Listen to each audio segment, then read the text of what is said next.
Atomic habits, जिसे लिखा है जेम्स क्लियर ने, the fundamentals what tiny changes make a big differences. तो चलिए इस समरी को शुरू करते हैं। अच्छा, एक बात बताइए, क्या आप जानना चाहते हैं कि आप सक्सेसफुल क्यों नहीं हो रहे हैं? क्या आप खुद की आदतों को बदल करके एक सक्सेसफुल इंसान बनना चाहेंगे? अगर जवाब हाँ है तो ये समरी बिल्कुल आपके लिए ही है।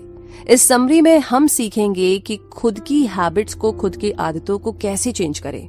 ऐसा क्या करें कि हमें मोटिवेशन या विल पावर की जरूरत ही ना पड़े। तो आइए इस जर्नी में थोड़ा आगे बढ़ते हैं और जानते हैं। सबसे पहले बात करते हैं the surprising power of atomic habits. मतलब ये कि एक दिन में ब्रिटिश साइकिलिंग की किस्मत चेंज हो गई। 1908 से ब्रिटिश राइडर्स ने 2003 ओलंपिक्स तक सिर्फ एक ही गोल्ड मेडल जीता था। तो 110 सालों में कोई भी British cyclist tour day France नहीं जीता था। ब्रिटिश राइडर्स की परफॉर्मेंस इतनी खराब थी कि कोई भी टॉप बाइक मैन्युफैक्चरर्स टीम को बाइक बेचना नहीं चाहती थी कि कहीं उनकी रेपुटेशन ना खराब हो जाए। लेकिन जब organization governing body for professional cycling in Britain ने डेव ब्लेसफोर्ड को हायर किया तो कुछ ऐसा हुआ जो आज तक नहीं हुआ था। जो चीज उसे बाकी के कोचेस से अलग करती थी वो थी उसकी अपनी स्ट्रेटेजी को लेकर के कमिटमेंट, जिसे वो the aggregation of marginal gains बोलता था। यानी कि हर छोटी से छोटी चीज में भी इम्प्रूवमेंट की गुंजाइश देखना, यानी कि सुधार की गुंजाइश देखना। अपनी टीम में छोटे एडजस्टमेंट करके उसने अपनी स्ट्रेटेजी की शुरुआत की। और ये चेंजेस बहुत बड़े नहीं थे बल्कि छोटे छोटे थे, जैसे कि बाइक की सीट को रीडिजाइन करके ज्यादा कंफर्टेबल बनाना। उसने राइडर्स को आइडियल मसल्स टेम्परेचर मेंटेन रखने के लिए इलेक्ट्रिकली हीटेड ओवर शॉर्ट्स पहनने को बोला, टायर्स पर बेटर ग्रिप के लिए अल्कोहल रब करने के लिए बोला, वगैरह वगैरह। तो इन छोटे चेंजेस की वजह से काफी सुधार हुआ और रिजल्ट भी बहुत ही बेहतर मिल रहा था। और फिर 2008 बीजिंग ओलंपिक गेम्स में टीम ने परफॉर्म किया और झंडे गाड़ दिए। लेकिन ये हुआ कैसे? कैसे एक ऑर्डिनरी एथलीट्स की टीम वर्ल्ड चैंपियन बन गई, और वो भी छोटे छोटे चेंजेस से? कोई भी नहीं सोच सकता था कि ये स्मॉल एफर्ट्स इतना बड़ा डिफरेंस ला सकते हैं। क्योंकि अक्सर ना हम इन छोटे छोटे इम्प्रूवमेंट्स को, चाहे वो 1% ही क्यों ना हो, कभी नोटिस ही नहीं करते। लेकिन अगर आप गौर करें तो ये बड़े इफेक्टिव होते हैं और उनका इफेक्ट तुरंत तो नहीं, लेकिन कुछ सालों के बाद पक्के से नजर आता है। तो चलिए देखते हैं कि ये मैथ में कैसे वर्क करता है, यानी कि गणित में कैसे काम करता है। अगर आप एक साल में हर दिन 1% इम्प्रूव करते हैं तो साल के एंड में आप 37 टाइम्स बेटर बन चुके होंगे। हैबिट सेल्फ इम्प्रूवमेंट के लिए कंपाउंड इंटरेस्ट की तरह होती है और इनका असर एक दिन में नहीं दिखाई देता, लेकिन कई महीनों की प्रैक्टिस के बाद डेफिनेटली आपको वो इफेक्ट दिखने लगेगा। हालांकि इसका सैड पार्ट ये है कि ये इतनी स्लो पेस में असर करती है कि कई बार बैड हैबिट से छुटकारा पाने में बहुत टाइम लग जाता है। अगर आज आप अनहेल्दी मील खाते हैं तो स्केल पर आपका वेट बिल्कुल भी चेंज नहीं होगा, लेकिन बार बार यही चीज रिपीट करेंगे तो टॉक्सिक रिजल्ट्स भी मिलेंगे। जैसा कि बोला जाता है, आज आप सक्सेसफुल है या अनसक्सेसफुल ये उतना मैटर नहीं करता। मैटर करती है आपकी आदतें कि वो आपको राइट डायरेक्शन में ले जाती है या नहीं। सोचिए इस बारे में। वैसे आगे बढ़ते हैं इसी के साथ और अब बात करते हैं कि आपकी हैबिट्स कैसे आपकी आइडेंटिटी को शेप करती है। मतलब ये कि बुरी आदतों को छोड़ना इतना मुश्किल क्यों है, जबकि अच्छी आदतें जल्दी से अपनाई भी नहीं जाती। बहुत मुश्किल होता है इन्हें अपनाना। तो चाहे हम कितने भी अच्छे इंटेंशन के साथ चले, बुरी आदतें एक बार लग जाए तो पीछा नहीं छोड़ती। हम लाख कोशिश कर ले उन्हें चेंज करने की, लेकिन अक्सर हम फेल हो जाते हैं और इसकी वजह है हम गलत चीजों को चेंज करने की कोशिश करते हैं और दूसरा हमारा तरीका सही नहीं होता।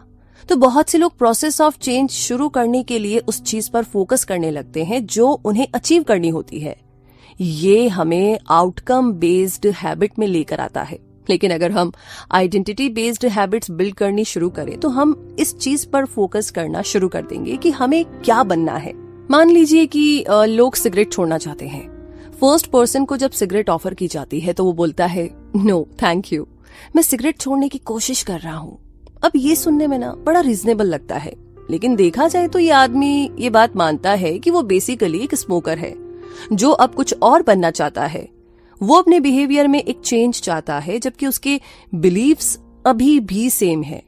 दूसरे आदमी को जब सिगरेट ऑफर की जाती है तो वो भी मना कर देता है, लेकिन यहां पर उसके बोलने का तरीका अलग है। नो थैंक यू, लेकिन मैं सिगरेट नहीं पीता। तो देखा आपने, स्मॉल डिफरेंस, एकदम छोटा सा चेंज है, लेकिन सिर्फ इससे ही दोनों की आइडेंटिटी चेंज हो जाती है। ज्यादातर लोग इंप्रूवमेंट करते वक्त आइडेंटिटी चेंज के बारे में सोचते तक नहीं है।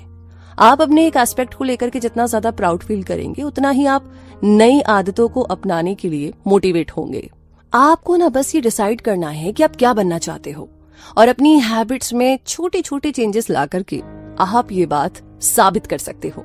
और इसी के साथ आगे बात करते हैं सिंपल स्टेप्स में बेहतर हैबिट्स को कैसे बिल्ड करें।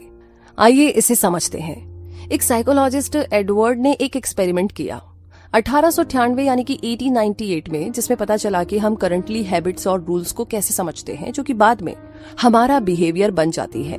तो एडवर्ड को एनिमल्स का बिहेवियर स्टडी करने का बहुत शौक था, इसीलिए उन्होंने बिल्लियों से शुरुआत की। उन्होंने हर बिल्ली को, हर कैट को एक डिवाइस पजल बॉक्स के अंदर रखा। बॉक्स के अंदर एक डोर बनाया था ताकि कैट इजीली निकल सके।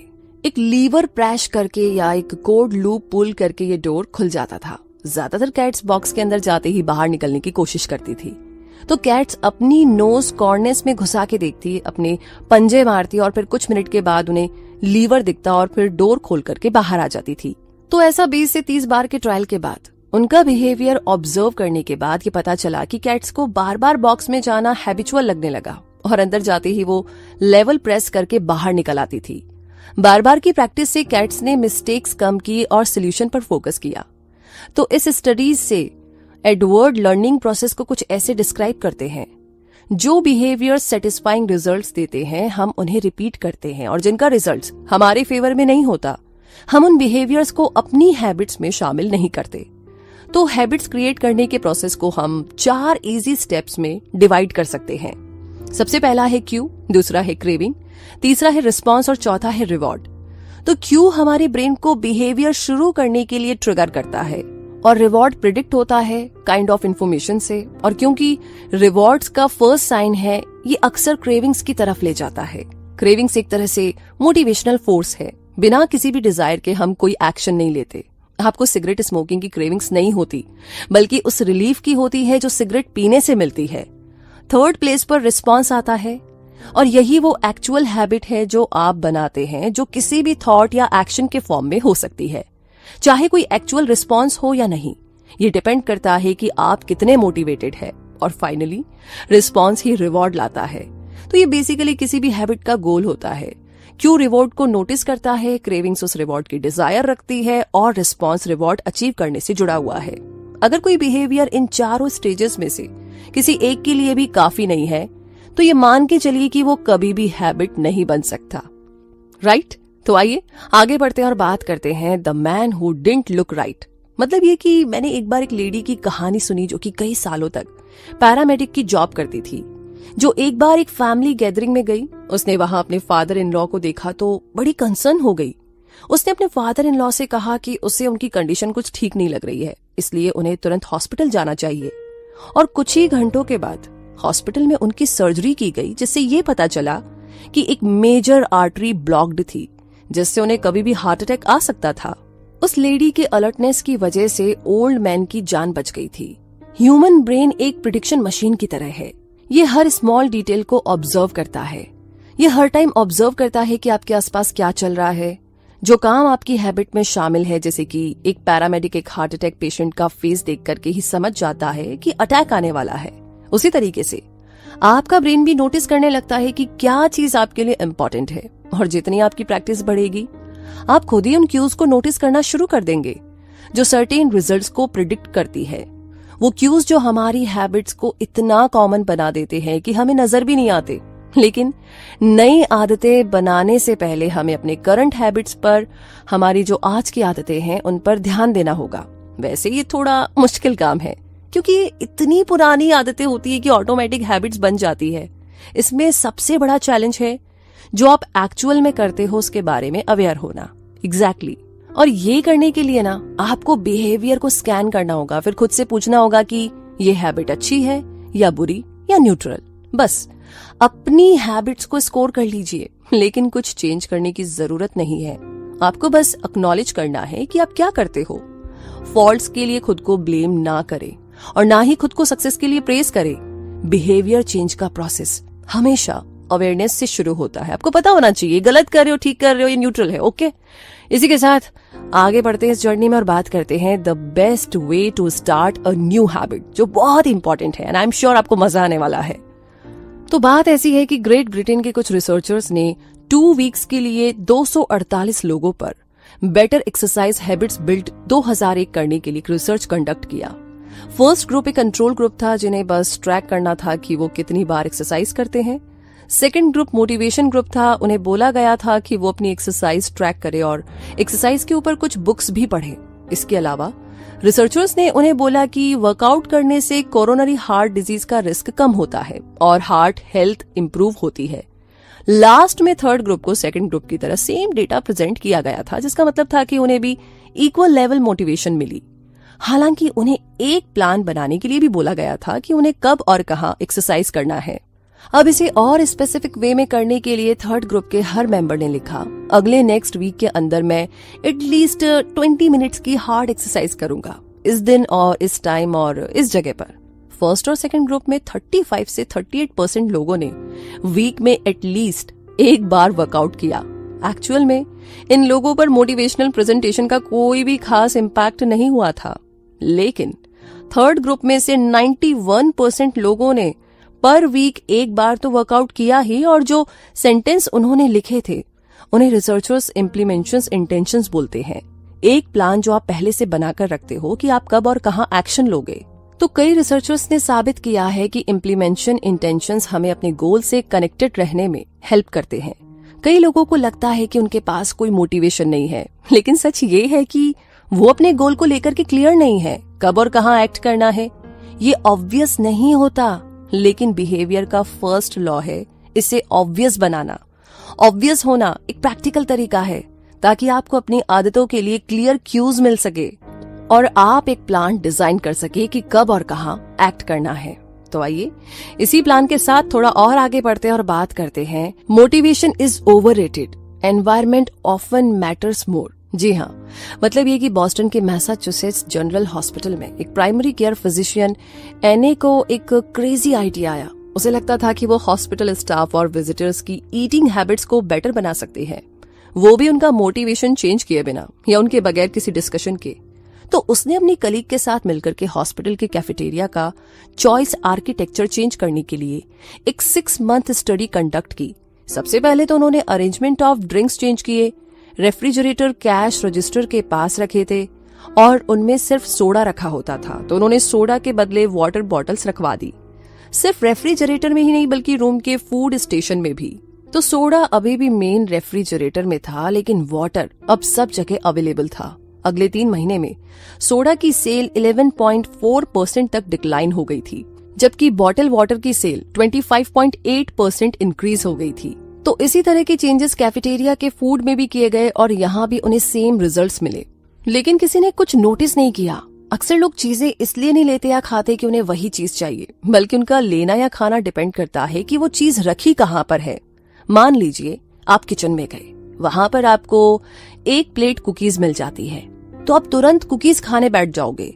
आप इसलिए नहीं खा रहे हो कि आपको भूख लगी है, बल्कि आपको ना कुकीज दिख गई है तो आपको खाने का मन किया और आपने खा लिया। बस आपकी हैबिट्स भी ना इसी तरीके से चेंज हो जाती है। बस डिपेंड करता है कि आप कहाँ पर हो और आपके सामने क्या क्यूज है। ह्यूमन बिहेवियर फॉर्म करने में एनवायरनमेंट का इनविजिबल हाथ माना जाता है, चाहे हमारी पर्सनैलिटीज कितनी भी डिफरेंट क्यों ना हो। कुछ बिहेवियर खुद ब खुद हमारे एनवायरनमेंट कंडीशन की वजह से भी बन जाते हैं। अनफॉर्चुनेटली जिस एनवायरनमेंट में हम रहते हैं और काम करते हैं, हमें कुछ स्पेसिफिक एक्शंस लेने से रोक देता है, क्योंकि बिहेवियर को ट्रिगर करने का कोई ऑब्वियस क्यू होना जरूरी है। तो आप किसी हैबिट को अपनी लाइफ का मेन पार्ट बनाना चाहते हो तो क्यू को अपने एनवायरनमेंट का मेन पार्ट बनाइए। और इसी के साथ अब आगे बात करते हैं the secret to self control, और ये बहुत जरूरी है। एक्चुअली जब वियतनाम वॉर अपने 16th ईयर में चल रही थी, तो कनेक्टिकट से कांग्रेसमैन रॉबर्ट 1971 स्टीलिए और इलिनॉय से मॉर्गन मर्फी ने एक डिस्कवरी की जिसने अमेरिकन पब्लिक को हैरान कर दिया। उन्होंने जब ट्रुप विजिट किया तो उन्हें पता चला कि जितने भी यूएस सोल्जर्स वहां पर भेजे गए थे उनमें से ऑलमोस्ट 15% ड्रग एडिक्ट थे। इसके फॉलोअप रिसर्च से ये बात सामने आई कि वियतनाम भेजे गए 35% सर्विस मेंबर हेरोइन ट्राई कर चुके थे और 20% को ड्रग की लत थी। इस डिस्कवरी की वजह से एक special action office of drug abuse prevention create किया गया ताकि जब ये सर्विस मेंबर वापस अमेरिका लौटे तो उनकी ये लत छुड़ाई जा सके या उन्हें रिहैब में रखा जाए। तो ली रॉबिन्स एक रिसर्च इंचार्ज थे और उन्होंने साबित किया कि अगर एनवायरनमेंट में रेडिकल चेंज आ जाए तो एडिक्शंस भी तुरंत डिसअपियर हो सकता है। वियतनाम में गए हुए सोल्जर्स अपना सारा टाइम ऐसी क्यूज के बीच स्पेंड करते थे जो उन्हें हेरोइन लेने के लिए ट्रिगर करता था। एक तो ये इजीली एक्सेसिबल था, ऊपर से वॉर का स्ट्रेस और फिर उनके साथ ही भी हेरोइन यूजर्स थे और अपने घर परिवार से दूर रहने का टेंशन एक एंजाइटी क्रिएट करता था। लेकिन जब ये सोल्जर्स वापस अमेरिका आए तो उन्हें ऐसा माहौल मिला जिसमें ऐसे कोई क्यूज थे ही नहीं जो उन्हें ड्रग लेने पर मजबूर करते। इसीलिए उनकी हैबिट्स भी खुद ही चेंज हो गई। इसीलिए वियतनाम स्टडी बैड हैबिट्स को लेकर के हमारे बहुत से कल्चरल बिलीफ्स को गलत साबित करती है। हमारा कल्चर सिखाता है कि हमारी सारी प्रॉब्लम्स का सोल्यूशन बस थोड़े से डिसिप्लिन में है, लेकिन रीसेंट रिसर्चर्स ने कुछ और ही साबित किया है। जब साइंटिस्ट ने ऐसे लोगों को ऑब्जर्व किया जिनका सेल्फ कंट्रोल बहुत स्ट्रांग था तो उन्हें पता लगा कि ये लोग भी उन लोगों से ज्यादा डिफरेंट नहीं है जो स्ट्रगल कर रहे हैं, बल्कि डिसिप्लिन लोग अपनी लाइफ में बेटर इसीलिए हैं क्योंकि ये लोग खुद को टेम्पटिंग सिचुएशन से दूर रखते हैं। जो लोग सबसे ज्यादा सेल्फ कंट्रोल वाले होते हैं वो सबसे कम कंट्रोल यूज करते हैं। अगर आपको हर बार कंट्रोल करने की जरूरत ना पड़े तो सेल्फ कंट्रोल प्रैक्टिस करना ज्यादा इजी होता है। दूसरे शब्दों में बोलो तो हमारा सेल्फ कंट्रोल हमारी बुरी आदतें दूर नहीं करता है। आपकी एनर्जी कुछ ऐसी चीजों में डायरेक्ट होनी चाहिए जो ज्यादा पावरफुल है, जैसे कि अपने एनवायरनमेंट को ऑप्टिमाइज करना। अपनी अच्छी आदतों का ऑब्वियस क्यूज बनाइए और बुरी आदतों का क्यूज इनविजिबल कर दीजिए। एग्जैक्टली इतना ही करना है। आइए आगे जानते हैं कि और क्या क्या करना होगा हमें। तो बात करते हैं how to make a habit irresistible. मतलब ये कि आयरलैंड डबलिन के एक इलेक्ट्रिकल इंजीनियरिंग स्टूडेंट रॉनन को नेटफ्लिक्स देखना बहुत पसंद है, लेकिन उसे ये भी पता है कि उसे एक्सरसाइज करनी चाहिए। तो उसे एक आइडिया आता है, वो अपने स्टेशनरी बाइक को अपने लैपटॉप और टीवी से कनेक्ट कर देता है। फिर वो एक ऐसा कंप्यूटर प्रोग्राम बनाता है जिससे साइकिल को एक खास स्पीड पर चलाने पर नेटफ्लिक्स काम करने लगता है। उसने टेम्पटेशन को इस तरह यूज किया कि अब उसे एक्सरसाइज करना और भी मजेदार लगने लगा। तो ये चीज कैसे काम कर गई? सिंपल है, जो एक्शन आपको करने की जरूरत है उसे उस एक्शन से कनेक्ट कर दीजिए जो आप करना चाहते हैं। तो टेम्पटेशन बंडलिंग मेथड है एक साइकोलॉजिकल थ्योरी को अप्लाई करने का जिसे प्रेमैक्स प्रिंसिपल बोलते हैं। और ये प्रिंसिपल बेसिकली ये बताता है कि अगर आप कोई चीज नहीं भी करना चाहते हैं तो भी आप उसे करने पर मजबूर हो जाते हैं। वो इसीलिए क्योंकि आपको ऐसा करने में ना कुछ ऐसा मिल रहा है जो आप वाकई में अचीव करना चाहते हैं। इसका मतलब है हैबिट्स को अट्रैक्टिव बनाना या फेवरेबल बनाना, जिसके बदले में कुछ भी छोड़ना ना पड़े। इसी के साथ आगे बढ़ते हैं, बात करते हैं the role of family and friends in shaping your habits. और ये भी काफी ज्यादा इंपॉर्टेंट है क्योंकि हम अपनी फर्स्ट हैबिट्स चूज नहीं करते, हम ना उन्हें नकल करते हैं। क्योंकि हम अपनी फैमिली और फ्रेंड्स, अपने चर्च, अपने स्कूल, अपनी लोकल कम्युनिटी और सोसाइटी, इन सबको फॉलो करते हैं। हर कल्चर और ग्रुप के अपने कुछ स्टैंडर्ड्स होते हैं जो कि हमारी हैबिट्स को अफेक्ट करती है। हम अपने करीबी लोगों को अनजाने में ही इमिटेट करते हैं, उनकी हैबिट्स को पिक कर लेते हैं। हम अपने पेरेंट्स की कॉपी करते हैं, उनके जैसे ही आर्ग्यूमेंट्स और फाइट्स को हैंडल करने की कोशिश करते हैं। इतना ही नहीं, हम अपने को-वर्कर्स को भी कॉपी करते हैं। ये एक जाना माना रूल है, अगर आप किसी के क्लोज है तो पॉसिबल है कि आप उन्हें कॉपी करें। एक स्टडी से पता चला है कि अगर हमारा कोई फ्रेंड फैट है तो हमारे फैट होने के चांसेस भी 57% बढ़ जाते हैं, या इसके उलट भी हो सकता है। एक तरह से बोले तो हमारे दोस्त और फैमिली इनविजिबल पीयर प्रेशर है। ये जिस डायरेक्शन में जाते हैं हम भी उधर ही जाते हैं। बिल्कुल, पीयर प्रेशर तभी बुरा है जब वो बैड इन्फ्लुएंस डाले। इसीलिए बेस्ट थिंग है कि ऐसा कल्चर ज्वाइन कीजिए जहां पर आपकी गुड हैबिट्स को वेलकम और एनकरेज किया जाए। इसी के साथ आगे बात करते हैं how to find and fix the causes of your bad habits. मतलब ये कि आप किसी भी हार्ड हैबिट को इजी बना सकते हैं अगर आप उसे एक पॉजिटिव माइंडसेट से लिंक कर दें। जैसे कि हम हमेशा बोलते हैं कि हमें ये करना है, वो करना है, लेकिन अगर हम सिर्फ एक वर्ड चेंज कर दे तो क्या होगा, मुझे काम पर जाने के लिए उठना है के बजाय अगर हम बोले कि मैं इसलिए उठता हूं कि काम पर जाऊं, वर्ड्स को सिंपली चेंज करके आप अपना पूरा पर्सपेक्टिव बदल देते हैं। इस तरह से आप अपनी हैबिट्स के बेनिफिट्स को हाईलाइट करते हैं, ना कि सेटबैक और डिसएडवांटेजेस को। जो चीज आप में बैड हैबिट्स लाती है उसे ढूंढ करके फिक्स करने का सीक्रेट है कि आप उस एसोसिएशन को रीफ्रेम करो जो उसके बारे में आप सोचते हो। इस तरह से आप किसी भी हार्ड और बुरी हैबिट को एक मजेदार हैबिट में टर्न कर सकते हैं। इसी के साथ आगे बात करते हैं walk slowly but never backward. जी हाँ, हैबिट फॉर्म करना एक प्रोसेस है जिसमें एक बिहेवियर रिपीटेशन के बाद ऑटोमेटिक रिफ्लेक्स बन जाता है। हैबिट रिपीटेशन ब्रेन में क्लियर फिजिकल चेंजेस लाता है। जैसे एग्जांपल के लिए म्यूजिशियंस के ब्रेन का सेरिबेलम पार्ट नॉन म्यूजिशियंस के कंपेयर में बड़ा होता है।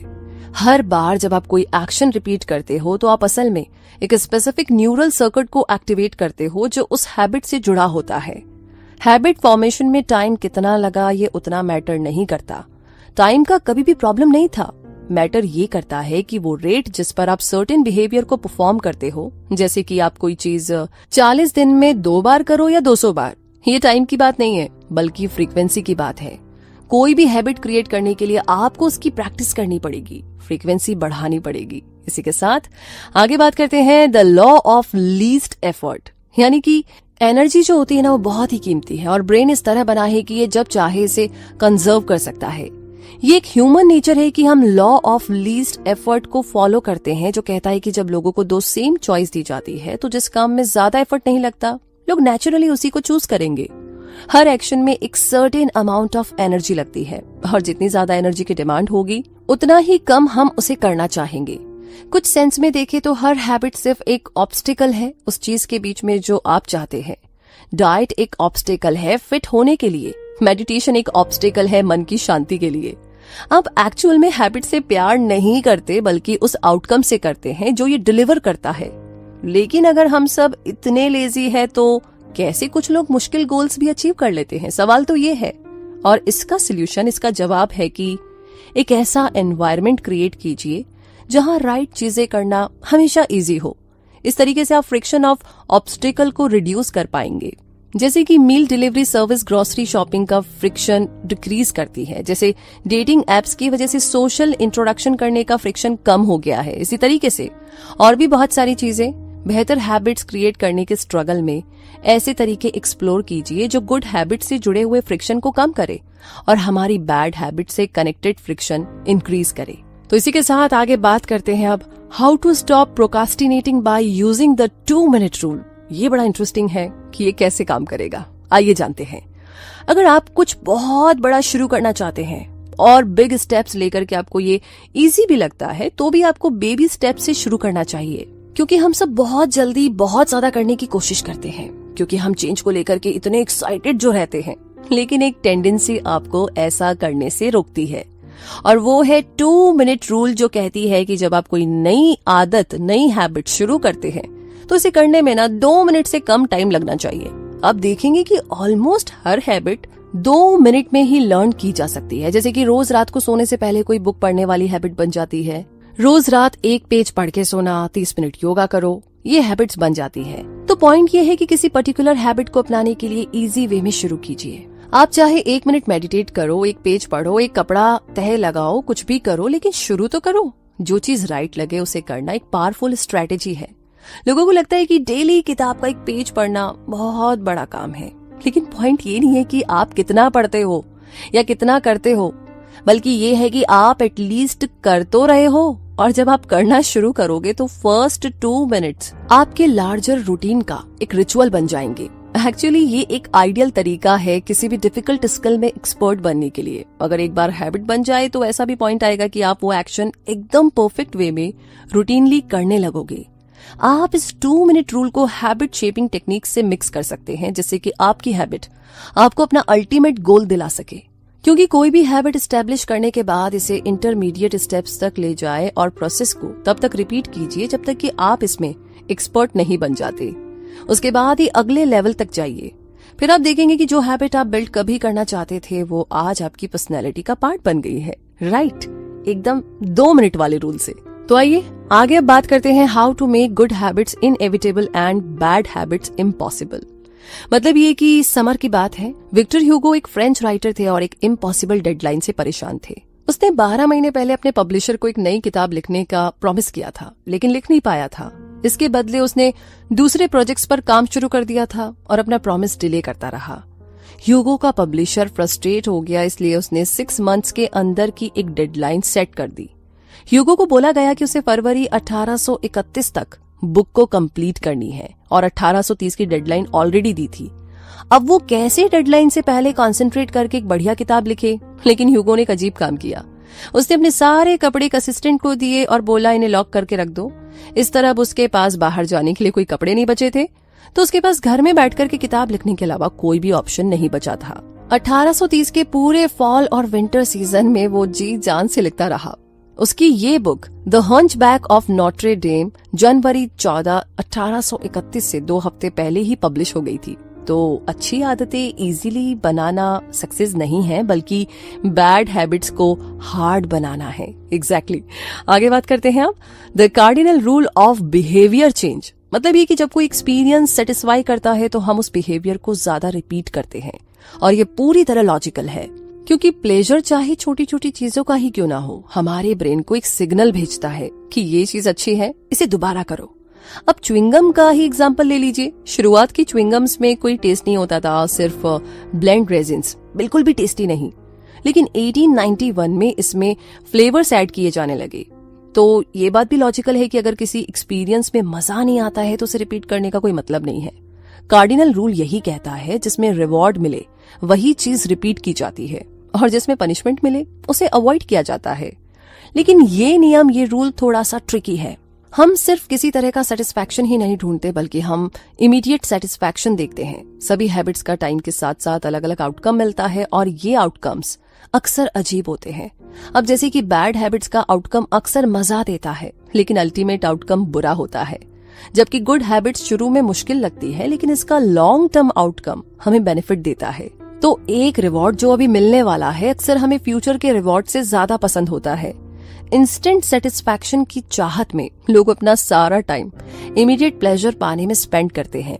लेकिन हम जो चीज बोलना चाहते हैं वो ये है कि जब हम इमीडिएट रिवॉर्ड की बात करते हैं तो वो किसी बिहेवियर का एंड होता है। आप किसी बैड हैबिट का एंड करना चाहते हो और चाहते हो कि ये सेटिस्फाइंग हो, तो चेंज अगर एंजॉयबल है तो इजी हो जाता है। कोशिश कीजिएगा। आगे बात करते हैं how to sticks with good habits every day. मतलब सब प्लान करके अच्छी आदतें करनी शुरू कर दी, लेकिन उस पर अमल करना भी बहुत जरूरी है। मतलब ये कि बेंजामिन फ्रैंकलिन जब 20 के थे तो रोज एक छोटी सी बुकलेट अपने साथ हमेशा रखते थे, जिसमें वो अपने 13 पर्सनल गुड बिहेवियर का ट्रैक रख सके। इस लिस्ट में इस तरह के गोल्स थे: लूज नो टाइम, मतलब टाइम वेस्ट मत करो, हमेशा कुछ ना कुछ यूजफुल करते रहो। हर दिन के एंड में वो अपनी लिस्ट खोलकर देखते और अपनी प्रोग्रेस को रिकॉर्ड करते थे। इसे हम हैबिट ट्रैकर भी बोल सकते हैं, और ये अपनी हैबिट्स को चेक करने का एक इजी तरीका है। हैबिट ट्रैकिंग काफी पावरफुल है क्योंकि इसमें multiple laws of behaviour change use होता है। ये किसी बिहेवियर को ऑब्वियस बनाता है, क्योंकि हर बार जब आप लिस्ट ओपन करते हो ये आपके सामने लिखा होता है, फिर एक एक्शन से दूसरा जुड़ जाता है। हैबिट ट्रैकिंग किसी भी हैबिट को मजेदार बना देती है, क्योंकि मोटिवेशन का मोस्ट इफेक्टिव फॉर्म है प्रोग्रेस, और ये हैबिट को सेटिस्फाइंग बनाती है। अब ये बात तो सब जानते हैं कि अपनी टू डू लिस्ट में से कोई आइटम क्रॉस करना कितना सेटिस्फाइंग लगता है। हम सबको रिजल्ट्स मिलना कितना अच्छा लगता है, इसमें कोई शक नहीं है। और यही वजह है कि मोटिवेटेड रहने के लिए हैबिट ट्रैकिंग बहुत जरूरी है, ताकि आपकी नजर हमेशा अपने गोल्स पर रहे। तो इसी बात को आगे बढ़ाते हुए अब बात करते हैं how an accountability partner can change everything. मतलब ये कि जैसे हम एंजॉय करने के बाद कोई एक्सपीरियंस रिपीट करते हैं, वैसे ही अगर एक्सपीरियंस पेनफुल रहा तो हम उसे अवॉइड भी करना चाहेंगे। पेन एक इफेक्टिव टीचर होता है। अगर फेलियर पेनफुल है तो हम उसे फिक्स करते हैं, लेकिन अगर किसी फेलियर का हम पे कोई इफेक्ट नहीं होता तो हम उसे इग्नोर करते हैं। मिस्टेक जितनी इमीडिएट और कॉस्टली होगी उतना ज्यादा हम सीखते हैं। जैसे कि बैड रिव्यू का डर एम्प्लॉय को अच्छा काम करने पर मजबूर कर देता है। कॉन्सिक्वेंसेज अगर एक्सट्रीम हो तो लोग जल्दी से सीख लेते हैं। इसीलिए कभी कभी एक अकाउंटेबल पार्टनर के होने से हेल्प मिलती है, क्योंकि तब आपको पता होता है कि कोई आपको वॉच कर रहा है, देख रहा है, ताकि आप मोटिवेटिंग और पावरफुल बने। अगर तुरंत रिजल्ट भुगतने पड़े तो आप काम को कभी डिले नहीं करेंगे, और अगर आप अपना वर्क डिले करते हो तो आपके बॉस की नजरों में आप एक लेजी और अनट्रस्टवर्दी इंसान हो। और ये सभी जानते हैं कि हम अपने आसपास के लोगों के ओपिनियन की कितनी ज्यादा परवाह करते हैं, जो हमें टॉप तक पहुंचने में मदद करते हैं। इसीलिए इस तरह का कोई पार्टनर होना आपके लिए ना बहुत मददगार साबित होगा। तो अब आगे बात करते हैं advance tactics, how to go from being merely good to being truly great. मतलब ये कि जब आपको किसी हैबिट की अच्छे से प्रैक्टिस हो जाती है तो ये थोड़ी बोरिंग और पार्ट ऑफ रूटीन लगती है। जो आपको चाहिए था आपको मिल गया तो जाहिर सी बात है कि अब आपका उतना इंटरेस्ट नहीं रहेगा। और यही बोरिंगनेस ग्रेटेस्ट चैलेंज है, बहुत बड़ा चैलेंज है। हम अपनी आदतों से इसीलिए बोर हो जाते हैं क्योंकि अब वो हमें पहले की तरह सेटिस्फैक्शन नहीं दे रही और हम हमेशा आउटकम एक्सपेक्ट करते हैं। लेकिन सच तो ये है कि ये चीज मैटर नहीं करती कि आप किस चीज में बेटर बनना चाहते हैं।